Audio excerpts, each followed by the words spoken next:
गाली में बजावला। तीसरा डमरुआ हमरे गाली में बजावला। जगवला त्यो गुरु हमरे गालियाँ के लोग के जगवला त्यो गुरु।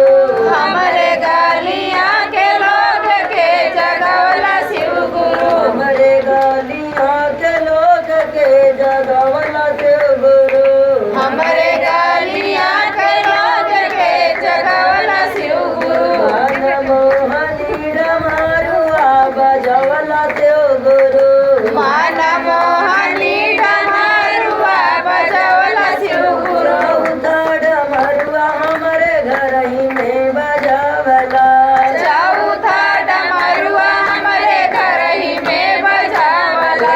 जगवला त्यो गुरु हमरे घर के लोग के जगवला त्यो गुरु। हमरे